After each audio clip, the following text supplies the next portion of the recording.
नमस्कार मित्रों, आज हम आपको सुनाने जा रहे हैं पितृपक्ष की उस पावन एकादशी की अद्भुत और प्रेरणादायक कथा, जिसे सुनने मात्र से ही पितरों की आत्मा को शांति और मोक्ष की प्राप्ति होती है। यह कथा न केवल हमारे पूर्वजों के प्रति हमारी श्रद्धा को बढ़ाती है, बल्कि हमारे जीवन में धर्म और करुणा का महत्व भी सिखाती है। तो आइए भावपूर्ण हृदय से इस दिव्य कथा का श्रवण करें। पितृपक्ष का समय हिंदू धर्म में अत्यंत पवित्र माना जाता है। इस समय हम अपने पितरों को स्मरण करते हैं, तर्पण, श्राद्ध और दान करते हैं। इसी पितृपक्ष में पड़ने वाली एकादशी को पितृ एकादशी या इंद्र एकादशी कहते हैं। धर्मशास्त्रों के अनुसार इस दिन व्रत रखने और भगवान विष्णु की आराधना करने से पितरों को स्वर्गलोक की प्राप्ति होती है और साधक को भी पुण्य का लाभ मिलता है। एक समय की बात है, सतयुग में महिष्मती नामक नगरी में इंद्रसेन नाम का राजा राज करता था। वह परम धर्मात्मा, प्रजापालक और विष्णु भगत था।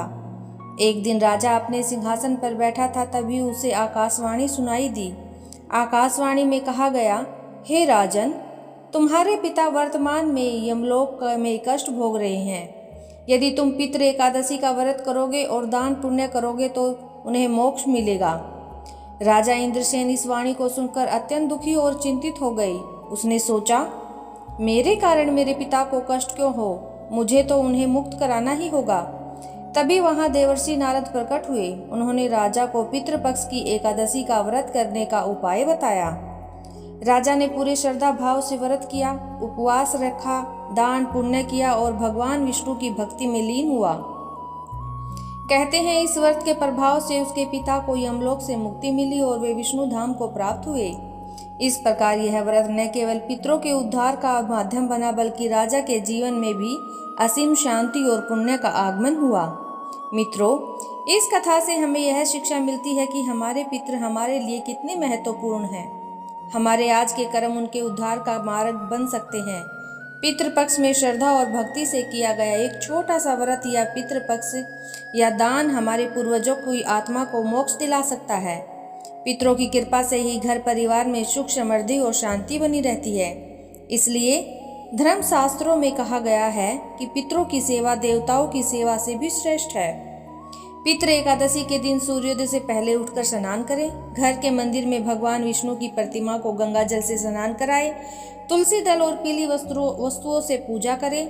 दिन भर व्रत रखें और पितरों के नाम से तर्पण व दान पुण्य अवश्य करें। संध्या समय भगवान विष्णु की आरती करें और कथा सुने या पढ़ें। अगले दिन द्वादशी को ब्राह्मण को भोजन कराएं और व्रत का समापन करें।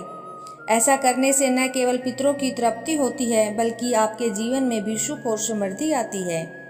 प्रिय दर्शकों, पितृपक्ष की एकादशी केवल एक तिथि नहीं, बल्कि यह हमारे पूर्वजों के प्रति कृतज्ञता व्यक्त करने का दिन है। इस व्रत के पितर प्रसन्न होकर हमें आशीर्वाद देते हैं। आप भी इस दिन श्रद्धा से व्रत करें, कथा सुने और अपने पितरों को तर्पण दें। आइए इस भावपूर्ण कथा का संदेश अपने जीवन में उतारें और पितरों के प्रति अपनी आस्था को सशक्त बनाएं। जय श्री हरि, जय पितृ देवताओं की।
पानी साथ में